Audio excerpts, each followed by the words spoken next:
Hello दोस्तों। Hindi tutorial गुरु के इस नए वीडियो में आप सभी का आज बहुत बहुत स्वागत है।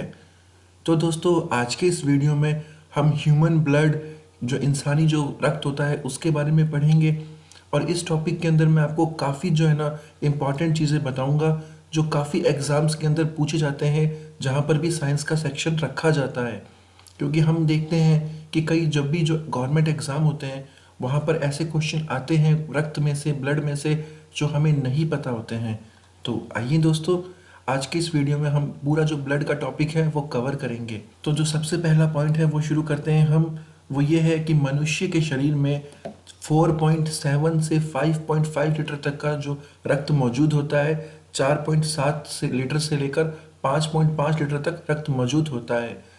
मनुष्य के शरीर में रक्त का मुख्य कार्य शरीर में ऑक्सीजन का प्रवाह करना होता है। मतलब जो ऑक्सीजन होती है, जब हम सांस लेते हैं तो हमारे फेफड़ों से जब रक्त निकलता है, मतलब फेफड़ों के सारे जब रक्त बह रहा होता है, तो ऑक्सीजन हमारे फेफड़ों से होती हुई जो रक्त में मिल जाती है, और रक्त के सहारे पूरे शरीर के अंदर उसका जो प्रवाह होता है ऑक्सीजन का।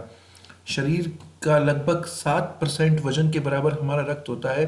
तो इस तरीके से आप अंदाज़ा लगा सकते हैं, जितना आपका वजन है उसका लगभग 7% आपका जो ब्लड है, जो आपका रक्त है, उसका वजन आपके शरीर में होता है।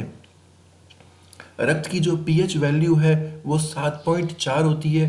दोस्तों, ये काफ़ी इंपॉर्टेंट है और काफ़ी एग्जाम्स में ये पूछा भी गया है कि जो रक्त या ब्लड की जो पीएच वैल्यू है वो कितनी होती है। वो 7.4% होती है। रक्त एक प्रकार का दुर्बल क्षारीय होता है और इसे संयोजी ऊतक भी कहा जाता है। ये भी कई एग्जाम्स के अंदर पूछा गया है। रक्त मुख्यतः दो चीज़ों से मिलकर बना होता है। पहला होता है प्लाज्मा, दूसरी है होती हैं रक्त कोशिकाएं, जिन्हें हम ब्लड सेल्स भी कहते हैं। अब अगला जो पॉइंट है वो ये है, रक्त में 55% तो प्लाज्मा होता है जो हल्के पीले रंग का होता है, और बाकी की जो 45% होती हैं वो रक्त कोशिकाएं होती हैं। मैं अब आपको नीचे ये भी बताऊंगा कि जो रक्त कोशिकाएं कितने तरीके की होती हैं और उसमें क्या क्या अलग अलग और भी कोशिकाएं होती हैं। रक्त में थक्का जमने में मदद करने वाला प्रोटीन फाइब्रिनोजेन होता है।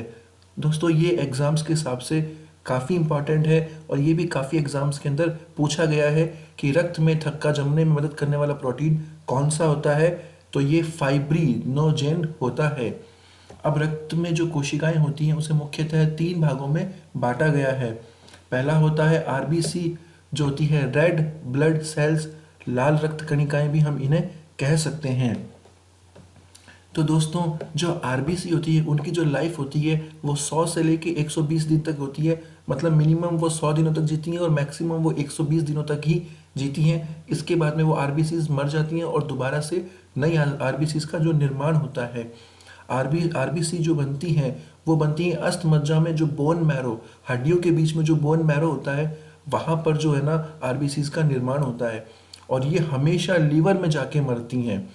तो ये भी एक ज़रूरी है। और ये क्वेश्चन जो अब मैं आपको बताऊंगा वो काफ़ी एग्जाम्स में पूछा जाता है कि आरबीसी का कब्रिस्तान किसे कहा जाता है। तो दोस्तों, आरबीसी रेड ब्लड सेल्स या लाल रक्त कोशिकाएं जो होती हैं उनका कब्रिस्तान प्लीहा को कहा जाता है। ठीक है, आरबीसीज मिलकर हीमोग्लोबिन बनाती हैं। ठीक है, जब हीमोग्लोबिन ऑक्सीजन से मिलता है तो ऑक्सी हीमोग्लोबिन बनता है। ये भी एग्जाम्स के हिसाब से काफ़ी इंपॉर्टेंट टॉपिक है कि ऑक्सीजन जब हीमोग्लोबिन से मिलती है तो वो क्या बनाते हैं, तो वो बनाते हैं ऑक्सी हीमोग्लोबिन।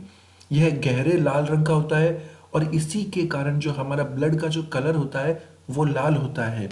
अब जो आरबीसीज की कमी से या आरबीसीज के ज़्यादा होने से जो होने वाली दो जो फेमस बीमारियां हैं जो भी एग्जाम्स में पूछी जाती हैं, फर्स्ट है एमीनिया, रक्ताल्पता, और दूसरी है जॉन्डिस पीलिया। दोस्तों, अब हम चलते हैं सेकंड नंबर पर, वाइट ब्लड सेल्स।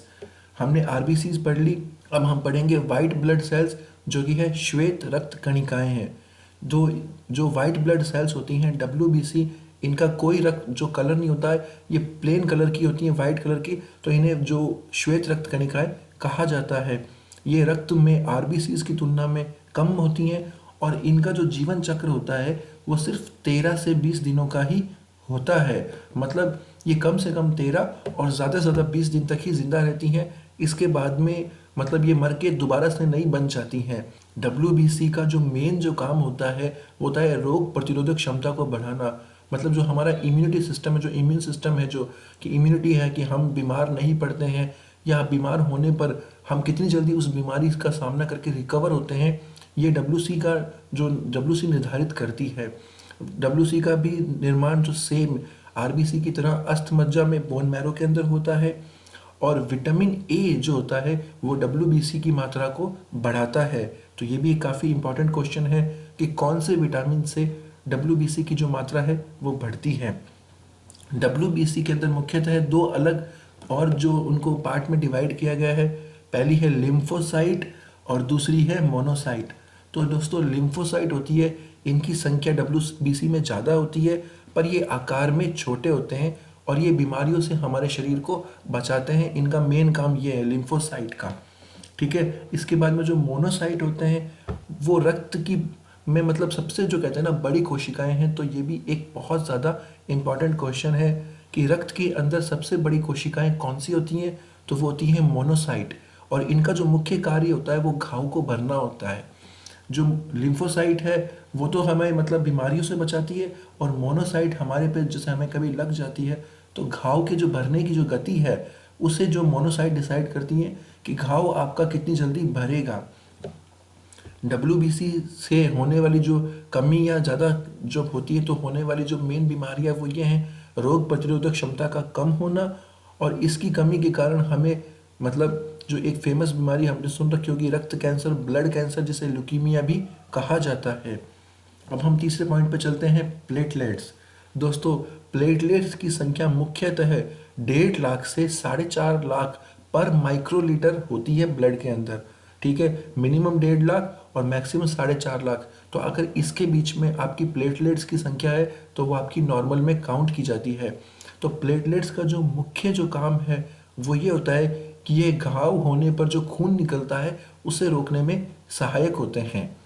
तो दोस्तों ये था मेरा रक्त के बारे में एक पूरा टॉपिक, जिसमें मैंने आपको रक्त में आरबीसी, डब्ल्यूबीसी और प्लाज्मा और उसका कितना परसेंटेज होता है ये सब कुछ मैंने आपको समझाया। अगर से आपको हमारा ये वीडियो अच्छा लगता है तो ज़रूर से हमारे चैनल को सब्सक्राइब करें, वीडियो को लाइक और शेयर करें।